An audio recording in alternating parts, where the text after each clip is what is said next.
Sorry, my dog is crying right now. It's all good. We like dogs. We like dogs here in the show. This guy, see if he can just be quiet if he's on my lap. There's nothing wrong with that, dude. I'm jealous. Wish I had a dog pet during an interview. It'd make me a lot happier interviewer. All right, dude. You ready? Yes, let's go. All right, let's get into it.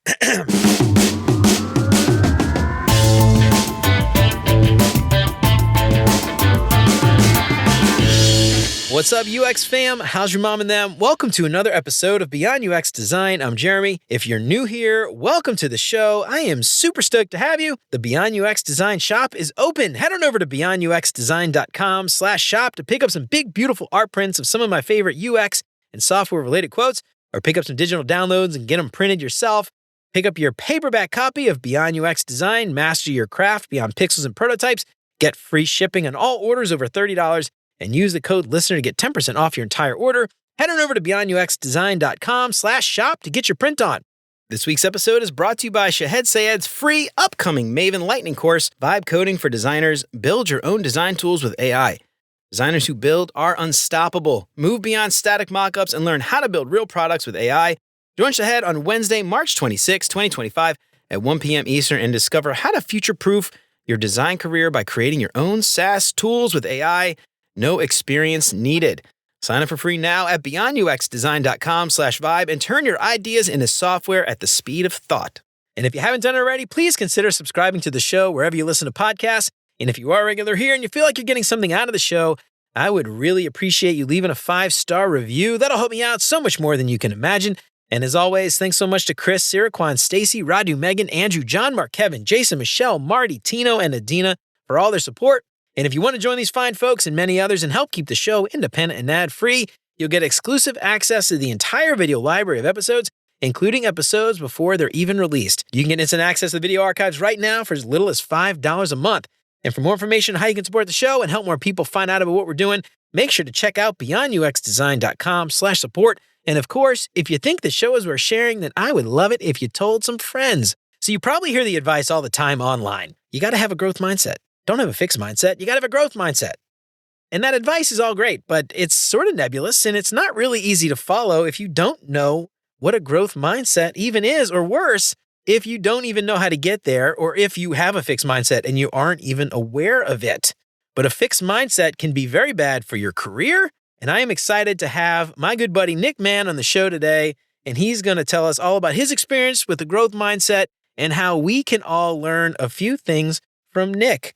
So I am so excited to have Nick Mann on the show today. You might know Nick Mann as the voice of the UX Growth Podcast, but Nick is a UX designer specializing in creating intuitive and engaging user experiences across websites, mobile applications, and chatbot interfaces. As the host of the UX Growth Podcast, he engages with fellow UX professionals, discussing design trends and sharing valuable industry insights. Nick's design philosophy centers on understanding user needs and translating them into products that are both effective and enjoyable to use. His commitment to the field and ability to bridge the gap between user needs and practical solutions makes him a valuable resource in the design community, and I would agree with that bio, Nick. We are very lucky to have you on your show. Welcome, fellow podcaster, to another podcast about UX design. Nick Mann, welcome to Beyond UX Design. I am so excited to have you on. How's it going? I'm doing as well as I can, as I was previously sick horribly for the past 2 days. I couldn't get out of bed. Very happy to say I can make it here. I'm willing to talk with you, Jeremy. I'm so excited to be able to share some of my experiences. Hell yeah, dude. I am, I'm happy. One, I'm happy that you haven't died with the sickness that you've had. Oh yeah, I don't go out that easy. You're still alive. There you go. That's right. Dude, you don't have that fixed mindset, man. You get the growth mindset, even when it comes to colds and the flu? I don't know. We don't need to break any HIPAA laws here. But anyway, I'm so excited to have you on the show today. Thanks to you. And then also thanks to the meds for making you feel good enough to come on. Oh, yes. So Nick, I know I mentioned a little bit about you in the podcast, but I would love to know, tell us a little bit about you. And ultimately, I'd love to hear your journey from a fixed mindset to a growth mindset and how that helped you become the man you are today. Yeah, so, I think it kind of started on how I learned into graphic design ever since college and how I went into agency life. And I really enjoyed it for the longest part. I feel like that was always something that I wanted to be doing. But it's just like unfortunate that how unstable our life is, but also finding a lot more things that I really did enjoy, which is such as like when I got into web design, I started teaching that. Then I got into UX from that. So I naturally progressed to UX from everything learning of graphic design. And I think UX is just more exciting because I feel like there's more to conquer. There's more to learn. There's a lot more exciting things for that aspect of it. And I can still always have the graphic design background be able to be useful in so many different ways too. So that's how I got into UX. Another aspect of I really wanted to thank my first design mentor when I first met him, because I did not think I need one until he was able to talk about all my problems that I didn't even know I had.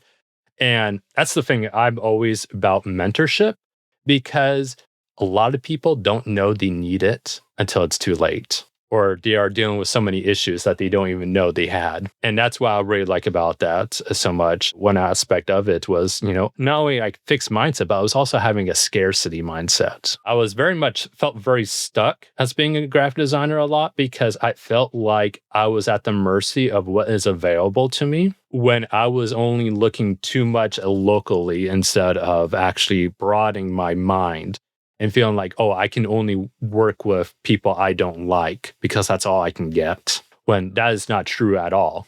I was just not comfortable about exploring other opportunities and doing the necessary work to get there. He even talked me into starting the UX Growth podcast because he knew that like, I had the ability to do it, because my first podcast, the Don't Quit podcast, so it's about self-improvement, and I really enjoyed it. I always thought that I was going to be able to do that for the rest of my life, but it's an uphill battle being into that industry, especially becoming as a nobody, and you're against so many big names, full-fledged teams. It's practically impossible, really. And I kind of had to be realistic with myself about what I can and can't do.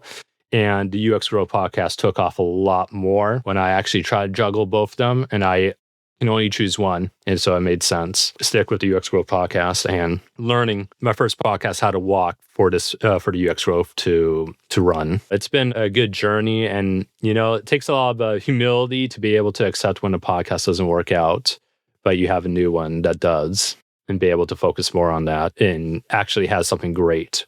And it's something that I doesn't feel like an uphill battle all the time. So I love that, dude, because that actually, it's interesting. We were talking about, UX careers, but this is important, I think, for everyone to understand. Obviously, a growth mindset applies to everything beyond just your career, but it could apply to hobbies. It could apply to life in general. And it's interesting because it's one of those things. I don't know. Do you have kids? No, I don't. No kids? I've got 2 kids, and like something that we're trying very hard to like get one of our kids in particular. He's got this fixed mindset where, I can't do it. I can't do it. I can't do it. And we're trying very hard to think about that growth mindset and get him to think beyond just like anything. Like it could be a skill. It could be being able to draw. It could be being able to ride a bike. It could be skateboarding. It could be like literally whatever, and obviously career, your UX career plays something. And you mentioned something a second ago that I just want to sort of highlight here. When it comes to something like software in general, right? UX design, we're designing for software.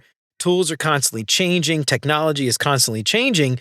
And if you have that fixed mindset, you're going to have a very hard time adapting long term. And I think that's just something like, again, the reason why I think this is such an important topic. We could have a conversation about how to do UX design, what tools to use, in a year or two later, something would have changed. And that conversation would be less out. Maybe the fundamentals don't change always, but the methods, the techniques, the tools, a lot of times there's new ways of doing things. And that's so important. And I love that you call it the scarcity mindset as well. So because I feel like I didn't even think about that being connected here, but it really is. So before we dig into the conversation a little bit, I would love to just get your perspective, kind of like level set everybody out there. A lot of people hear growth mindset, fixed mindset, things like that. Some people might know what it is. Some people might not. And I'm just curious from your perspective, like how do you define fixed mindset versus growth mindset? What comes to mind when you think of those two things? Yeah, the first thing that comes to mind is a fixed mindset is everything is set in stone. Everything is how it will always be. And anyone who works in tech will realize, wow, that doesn't make sense, because it's always changing, it's always evolving, it's always improving in any kind of way. So you can kind of see why having the fixed mindset as UX sounds very counterintuitive, because the way people use things is always going to change because products are always going to change, user needs are always going to change. What's a problem now might not be a problem tomorrow. Maybe a problem that people didn't even know is going to happen is going to come in the future. That's the reason why the fixed mindset can really hurt our mindset of what we are trying to do as designers, as well as where we want to be in our future careers with that. And with the growth mindset is we are always learning. We are always adapting. And you are very aware that you don't know everything. There's always something more to learn about. There's always something that can be improved. And you really need to have that to become a better designer, because that's how we are improving. That's how you get better. And if you always, with the fixed mindset, you always think you are doing the best possible thing you're always doing. And that means that you're just going to grow stagnant.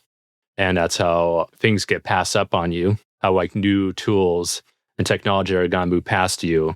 And it's going to be like more difficult to keep up with it.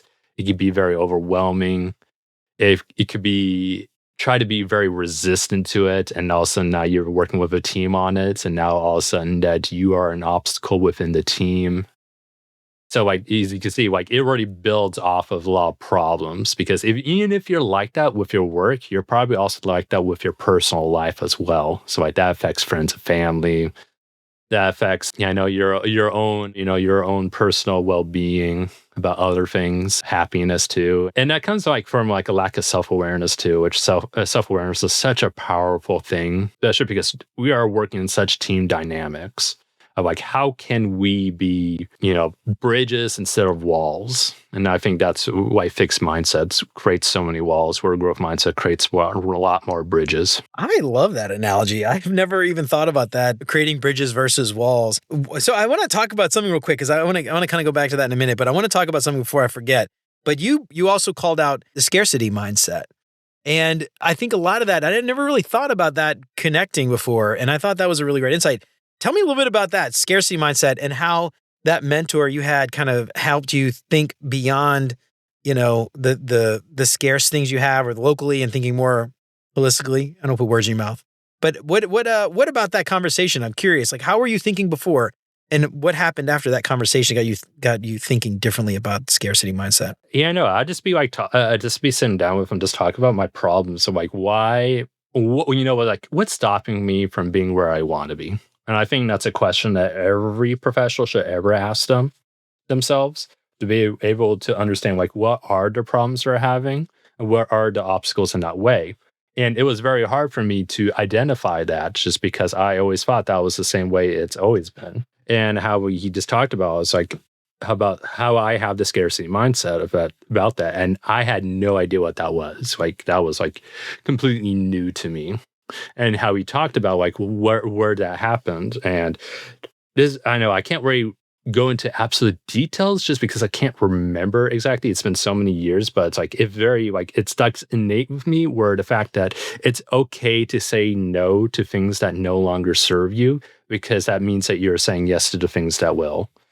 And I'm like that with like, say, like friendships, where like I only had like maybe 4 friends. And if I lose any of them, like, am I going to get more friends? I don't know. There's no way for me to know that. And it's easy to say that because you don't know what the future holds. It feels like with scarcity mindset is that you can't not only identify opportunities, but you can't really see like the light of the stairwell, where you have to take like one step at a time based on what you can see. And you kind of have to put faith that the next step is always going to be there. For someone like me who was not used to that, I think it was very difficult for me to like visualize that in a way, and how a lot of things in life, like you kind of just need to put your best faith that you have made it this far. And so there's no reason that you can't make it any further. So there is a level of like self-doubt I was always having on myself because of that. And I know it feels very difficult to very process these things when it's not natural to you, and how you kind of just need to take it one step at a time to realizing that once I've also been like being more part of like designer communities as well, and being able to more understand other people. And that's shout out to UX design and communities. I think they're very powerful, very useful, especially on LinkedIn. I've already become to really love a lot of people like you, Jeremy. That's how I first met you. Very honored that you were able to support me when I had no idea who you were. Oh, yeah, dude. No, of course. Well, I appreciate that. Yeah, and you realizing like there's a lot of people who have suffered the same problems as you do, and you're able to communicate with other people. And there's also a thing like, like imposter syndrome. That's always like the number one issue that I've talked about on my podcast. And how many designers feel that? How many professionals in general feel that? And that's just because we don't, like it's very much an insecurity to feel like we're doing something that we don't really feel we're good at. And because we're in UX field, it's so big. So we're always doing something that we're not used to. There's always something new. And that's where a lot of it comes to the growth mindset that like, hey, you're not going to be, you don't have experience in this, but you're going to be doing it anyway because someone has to do it. And you gotta have to believe in yourself that you can. So that's like also ties into that stairwell of, hey, you gotta do the proper steps, follow the principles. As long as you're making one step at a time, you'll eventually make it down the stairwell. As long as you are just making sure that you are doing the proper steps, but also the fact that you are communicating with other people because you are aware of what you don't know, because you don't have that fixed mindset to where you think you know, but you actually don't. So as you can see, like how a lot of these different concepts of the growth mindset really connects to each other for these different aspects. So hopefully I know I'm kind of doing a good job of tying these all together. Yeah, no, that's great, dude. So you said something a little bit ago, and I just want to kind of go back to this, but you said that, it took someone else calling out these blind spots. And it's funny, as designers, we often like to call ourselves problem solvers, and we like to think of ourselves as, people who can get a bunch of stuff and then find a solution and all that stuff. And a lot of times when it comes to our own career, our own personal life, our own website, our own case studies, our own resume, everything, we have so many blind spots that we just can't see, for one reason or another. We've just been looking at them and it's just second nature to us, or we just assume that's the way it is. But there's a lot of people out there that are probably dealing with that fixed mindset today that are probably struggling but don't understand why. They can't get a raise, they can't get a promotion, they can't get a job, whatever it is. And I'm curious, when you think about a fixed mindset, what comes to mind as far as common challenges or symptoms maybe that you end up seeing with some of the people that you talk to with your coaching and mentor sessions and stuff? People that have fixed mindset but don't realize it. What are things that they're might be struggling if someone's listening today and isn't thinking that they have a fixed mindset, but they might be seeing these things? What would those be? Yeah, you know what? How I always looked at about it is like there's like that quote of you're always going to get what you have always gotten. So if you're always doing the exact same thing and you want something new or something different, you're going to have to do something different to get that. So if you're always getting the exact same results, which is I'm not getting a raise, I'm not getting a job, I am not getting what I want, then we have to change what you're doing so that opportunity actually becomes a realization. And there's a lot of different ways to go about that. And of course, the fact is, if you're doing the same thing all the time, that's going to be your number one issue all the time. So also the fact is getting feedback. I look back at myself, like how much I took so much pride in trying to do everything by myself. The more I really learned about like the interview process of like getting a job, like you cannot do this alone. There are so many steps and so many challenges, like when it comes to building a portfolio. It comes for interview questions. It goes to like even finding what you want in a job. It's just like, it requires a bit of a team to be able to communicate, to be able to figure out all the process and finding out like, what is it that you don't, what's good and what's bad. Like there's things in my portfolio that I've always felt like was just okay. Like there's nothing wrong with it per se.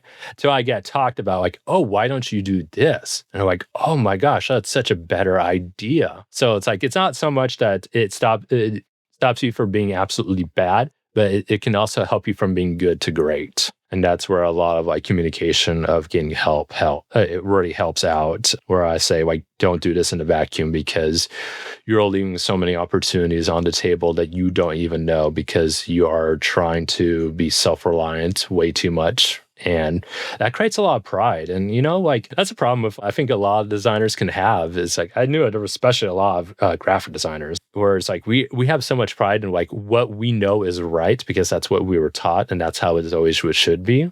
And then like we realized like that can get in our way because not everything is worth fighting for. Because you don't want to be that designer that's always colliding with other people just because you're not having the way you want it to be. And there's, like it's okay to some things aren't going to be perfect or exactly the way you want. But like if it solves the problems, like, learn to when to pick your battles and like when to, really, and that's when it becomes like having that growth mindset to ask for help. Where our fixed mindsets is always, I can always do it because I always know what's possible, what's necessary. And as well as like when you're struggling with a fixed mindset and you're struggling to get a job, all of a sudden it's less about what can I learn from this so I can improve. It's going to be all these people are wrong but me. How can, and then like that's not going to be helpful at all because all of a sudden you're never wrong. Everyone else is wrong. So like how can you get to be where you want to be when you always feel like you can never improve from that aspect? Now that's a great way to even just sort of maybe even summarize a growth mindset in one or two sentences would be, or a symptom that you're always seeing. If you are constantly blaming other people for things and you are not taking responsibility for the negative things that happen to you, you're not getting a job, you're not getting a promotion, you're not getting a raise, you can't get the seat at the table, whatever it is in your career that you're struggling with, if you're constantly blaming other people and nothing is ever your fault, I think that might be, just like you said, I think that might be like one of the best ways to identify that you've got that fixed mindset. All right. Sorry for the interruption in the middle of the interview, but it is time for a mid-roll sponsor break. Let's hear it from our sponsor this week, Wix Studio. Web designers, let's talk about the C word, creative burnout. Your client site has real portfolio potential, but between resourcing, feedback, tight budgets, and even tighter deadlines, it just doesn't make the cut. Wix Studio helps close that gap. Built for agencies and enterprises, you can bring your vision to life and keep it alive. With no-code animations, tons of AI tools, reusable design assets, and advanced layout tools. For your next project, check out wixstudio.com. That's wixstudio.com. And now, back to the show. I'm kind of curious, like I want to talk a little bit in a minute about some ways that people can start to create a growth mindset or adopt a growth mindset. But before I do that, I want to talk a little bit what you said before about mentorship. And you called this out explicitly as being a way that you kind of identified this because you had so many blind spots. And I think, again, a lot of us are like this. Mentorship, we talk about mentorship being so important and all that stuff. And I think there's a lot of avenues that people will immediately go to find a mentor. Obviously, ADP list, it literally says like they call people mentors and stuff. But I personally feel like that's sort of just this like, it's a very shallow mentorship relationship, a place like ADP list.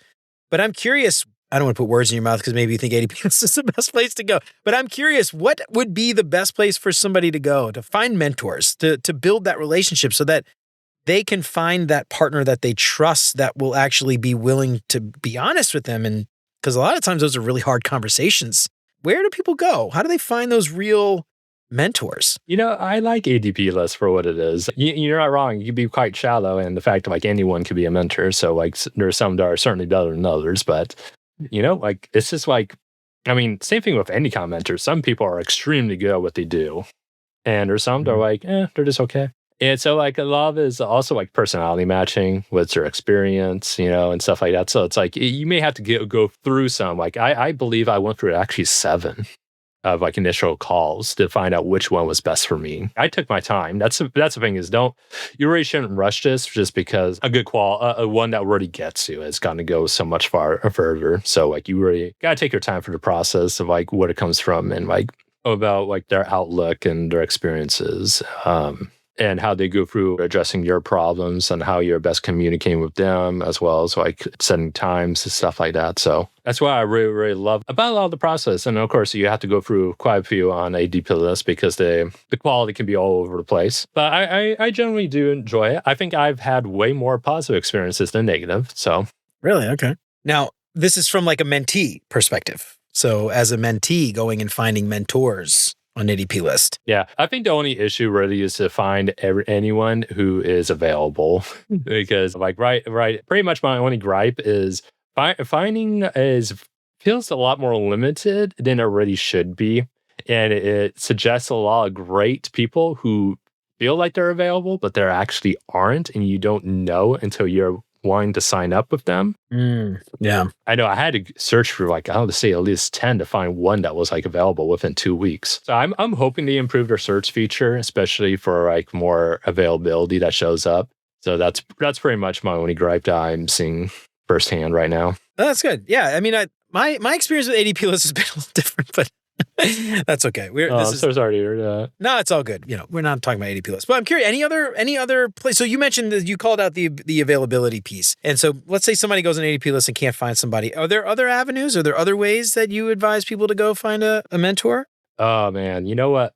Man, this is like the old school of like searching on social media and slide into DMs and ask. I just did it to a random UX designer. First one I saw on Twitter.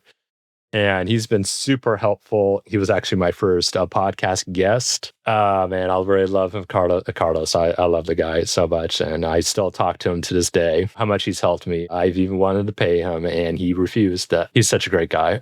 That's awesome, man. And you found him on Twitter? Yeah, just Twitter.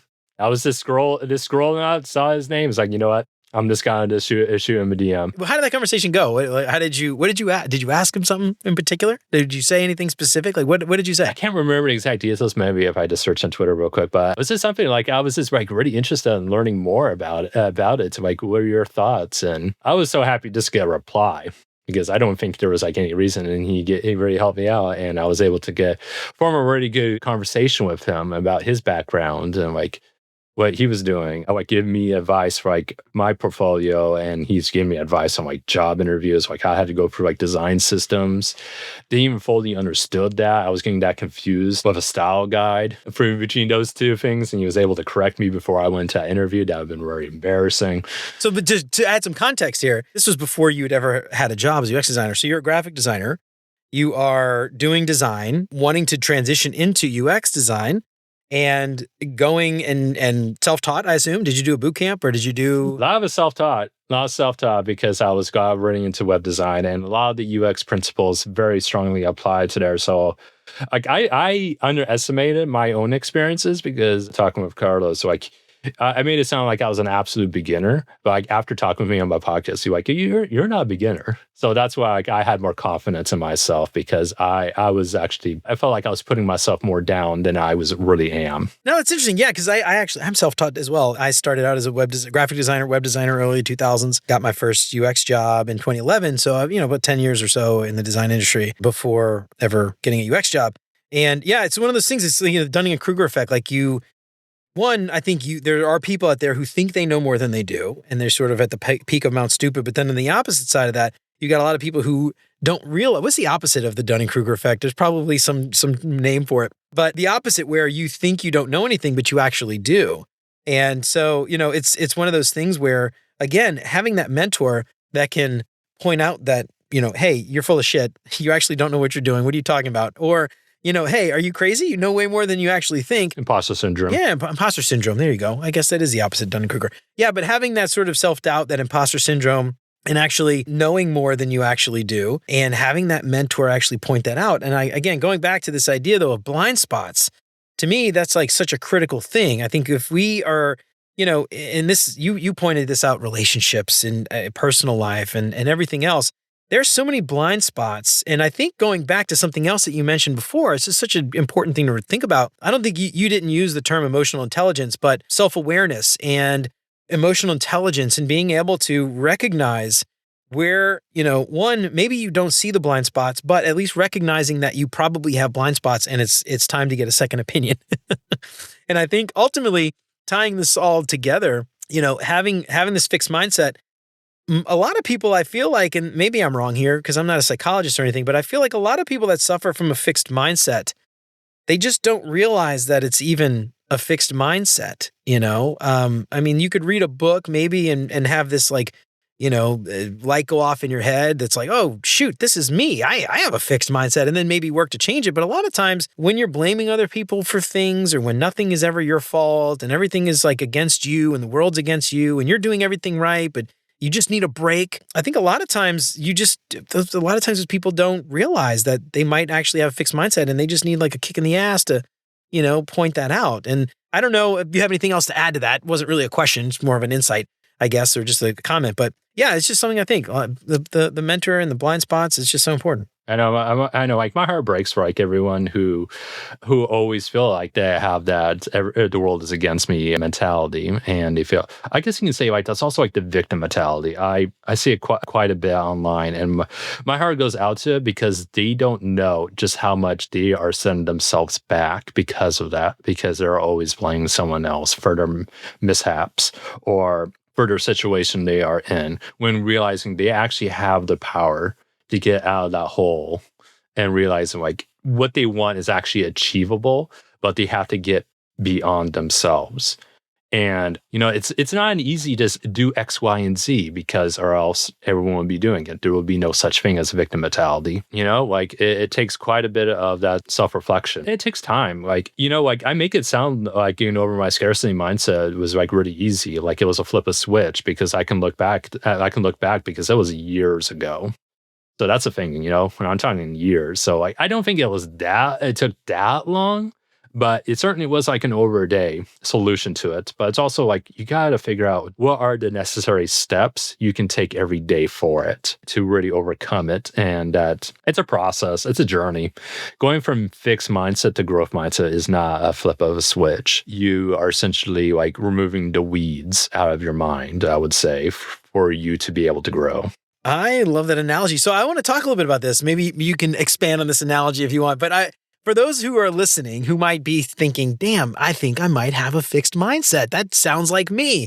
What are some ways that you were able to overcome that fixed mindset and get past it? And what helped you? How did you go about adopting that growth mindset and leaving that fixed mindset behind? I think there is a little bit of a hard pill to swallow about how certain things are how people are always going to have different opinions than me. And how sometimes, I just need to respect that these people who are more knowledgeable and even smarter than me. And how, what, I need to trust their gut and just do what they tell me to do, especially ones like they are absolutely adamant of like, you got to change this on your portfolio, or have you considered doing X, Y, and Z? Because I did push back a little bit when I was offered the idea of starting, the UX Growth podcast. I actually would not have done it without my mentor, because I looked at it as work. I didn't really feel like I was going to be fun to do, because it was. I just think of all the things that I would have to do. I didn't look at all the necessary rewards and fulfillment that would come out of it, because I didn't feel like there's no guarantee of that. That's why it was so hard for me to be able to understand that. And then realizing like, what, going back to, I'm always going to get what I've always gotten. And I wasn't getting anything with my first podcast. So you know what? I have nothing to lose. So I am just going to do it anyway. So that's when it really came down to like, I have to swallow that pill of the fact like, oh, it's going to be work. It turned out that it is absolutely worth it, and it's worth more than it. That it doesn't really feel like work per se. There are times it can, but the output of it has been so great and useful. So I highly recommend like when we have people, especially multiple people telling us to do something, you should probably do it. It really shouldn't even be a negotiation, really. It's I think we just have to accept that if multiple people are telling us, especially people who have been in the industry that you want to work in, who have been there for years, and they're telling you to do this, you know what? I think we got to just really stop thinking about the options and just do it. So I love this idea. So when you started approaching it, was there anything specific that you started to do? So when you started to approach a problem and started to think in that fixed mindset, because it's a journey, right? It's not like something you can just do overnight. You caught yourself. How did you kind of keep yourself sort of in that habit of thinking in that growth mindset versus, defaulting back to the fixed? Because it's easy. It's easy, right, to default back to the fixed mindset. Was there some tip or trick that you learned to kind of like get you to think about the fixed mindset and versus the growth mindset, and actually like adopt the growth mindset every single time that happened?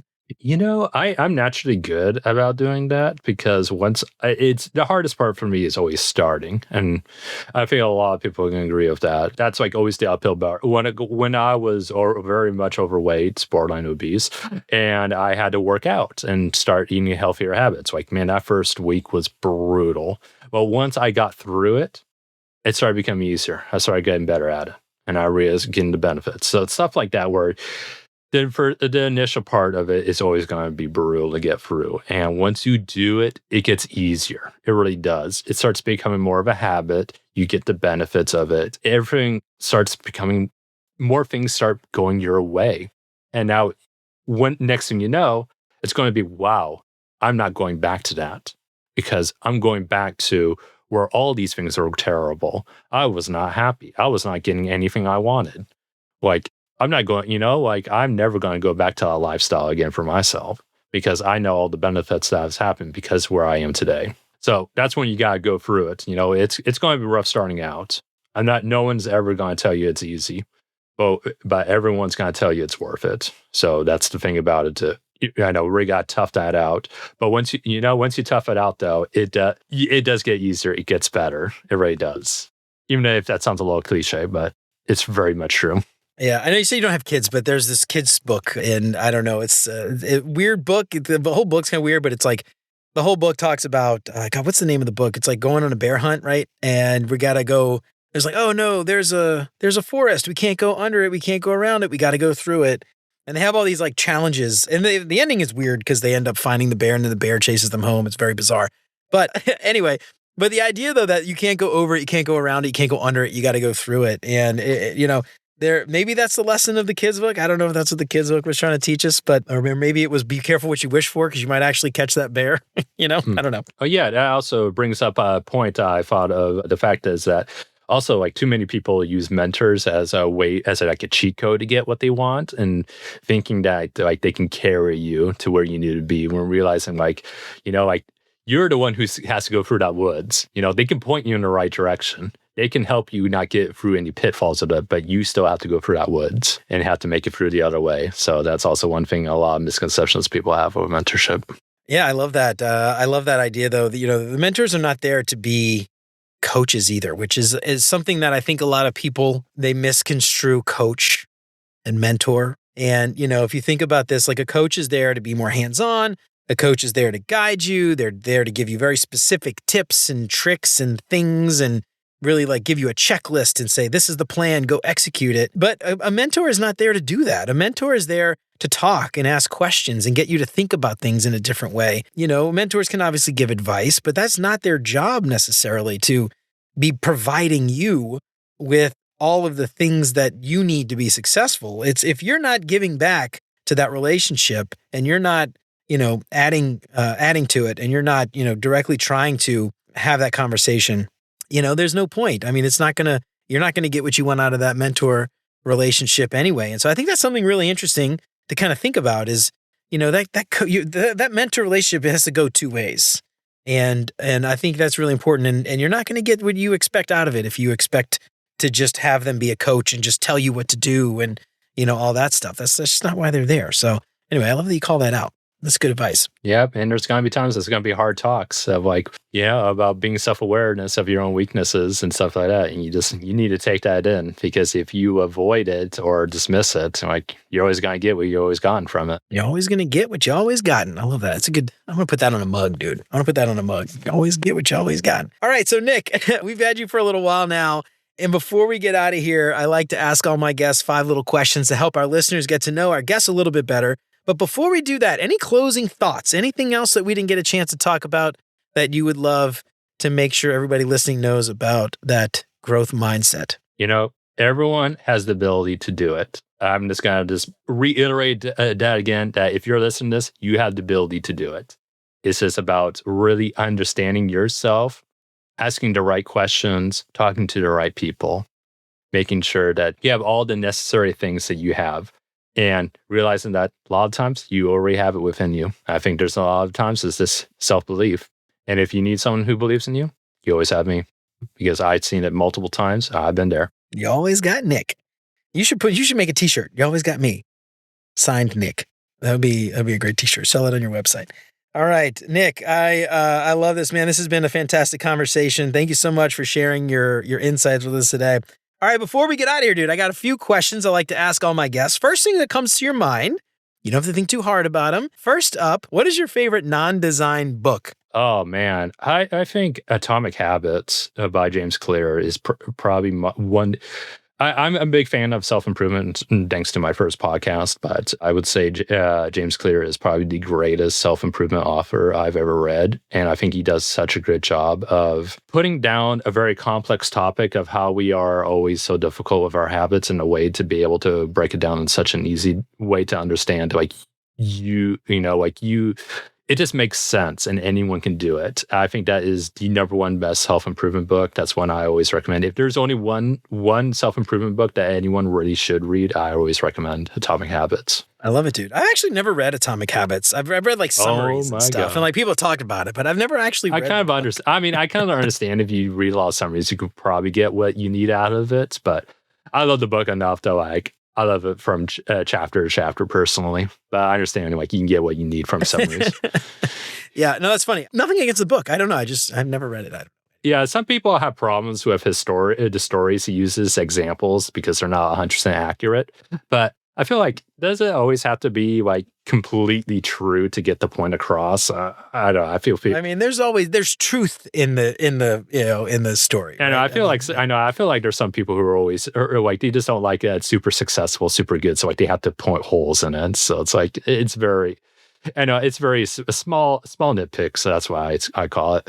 Right on. All right, cool. Next up, what is your favorite non-design podcast? Oh my gosh. Truth be told, I actually don't listen to many podcasts. And the reason is that I tend to overanalyze their discussions, their topics they ask, how they go through segues, how they answer questions, and how they go through like the pacing of it. It feels a little difficult for me to follow along to enjoyment for what it is because I'm always thinking about these things.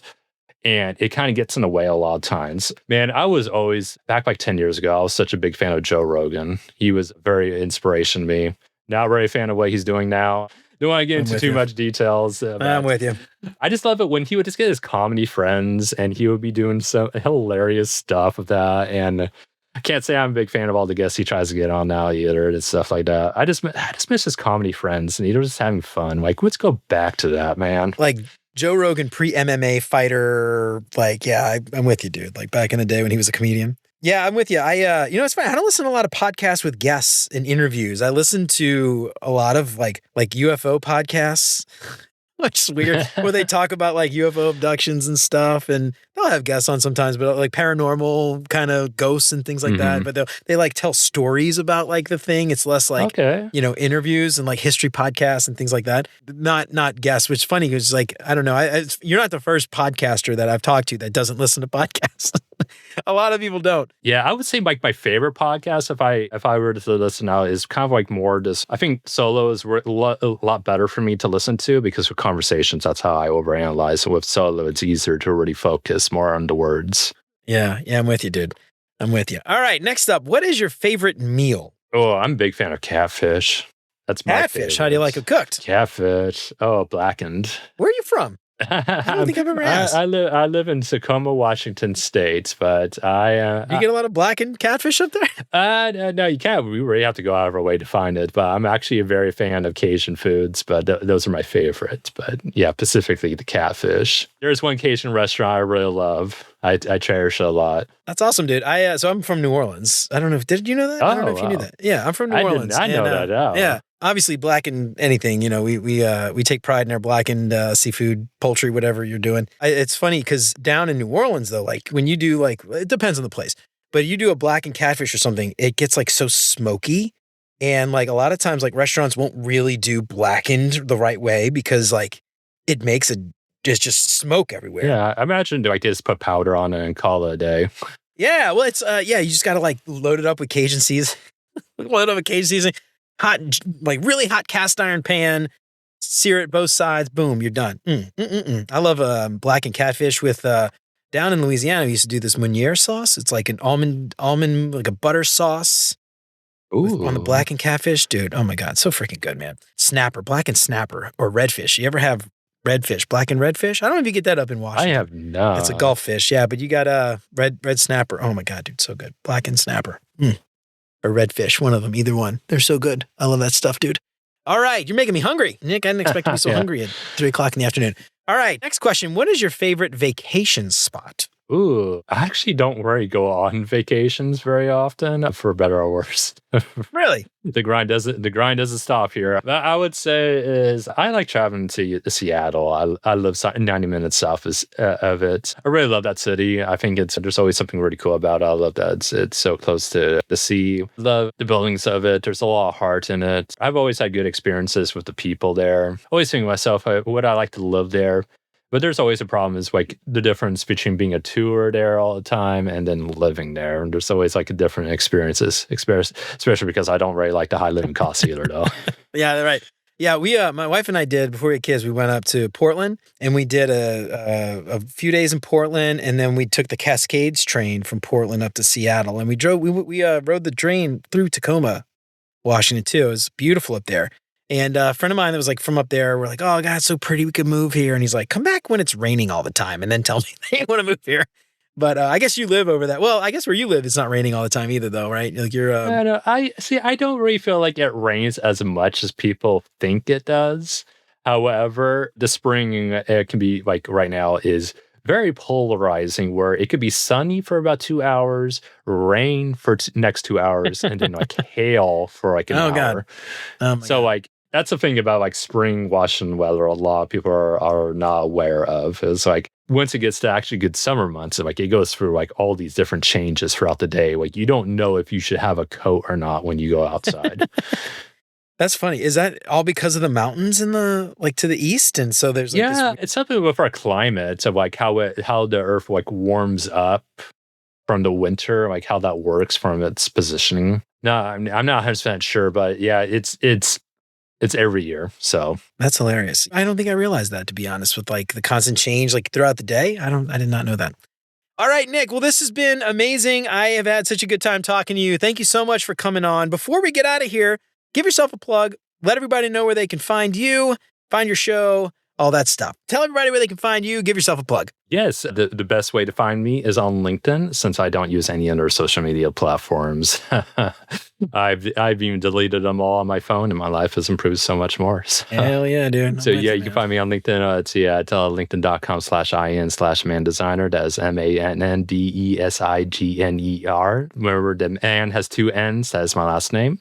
So you can find the UX Growth podcast on every podcasting platform, as well as the website, uxgrowth.com. Let's see if you enjoy this podcast. I'm sure you'll enjoy mine as well. Jeremy has also been on it, so we had a incredible episode of that. And you can also find all my Linktree links, where I'm also doing, like for example, a UX Growth Challenge, where I have a newsletter where I post out every week for challenges to improve your UX design skills. And I try my best to do alongside with you. And we try to have conversations about how what we've learned and improved, and do that every week. It's free to sign up. So I'd love to have you join that if you like. So, and there's also a lot of other great things on those links too. So thank you so much for all checking that out. Right on, dude. Awesome, man. Well, Nick, thanks again for coming on. I really appreciate it. I think this is such an important topic.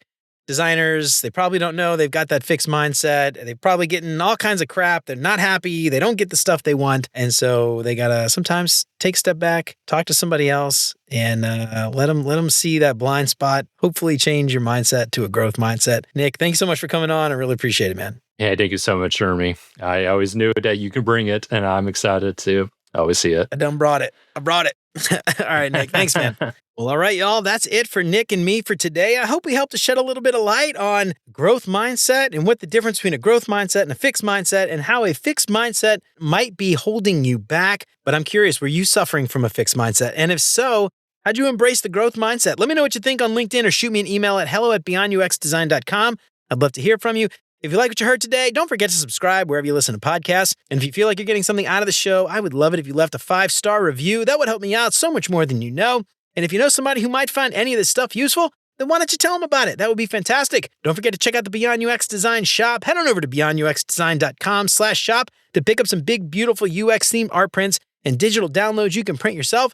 Grab your paperback copy of Beyond UX Design, master your craft beyond pixels and prototypes, get free shipping on all orders over $30, and use the code LISTENER to get 10% off your entire order. Just head on over to beyonduxdesign.com/shop to get your print on. Help keep the show independent and ad-free. Check out beyonduxdesign.com/support to find out how.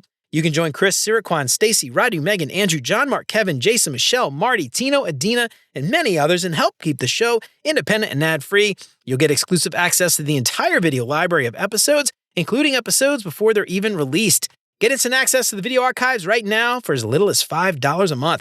And if you're ready to turn your ideas into software at the speed of thought, join Shahed Sayed Wednesday, March 26 at 1 p.m. Eastern for his free Maven Lightning course, Vibe Coding for Designers. Build your own design tools with AI. Move beyond static mockups and learn how to build real products. No experience needed. Sign up for free now at beyonduxdesign.com/vibe. Remember to sign up for the newsletter and check out all the past episodes along with all the show notes at beyonduxdesign.com. I hope you keep coming back for more great UX tips from Beyond UX Design. And until next time, remember, you're more than a designer because there's more to UX and design. I'll see you around. Take care, y'all.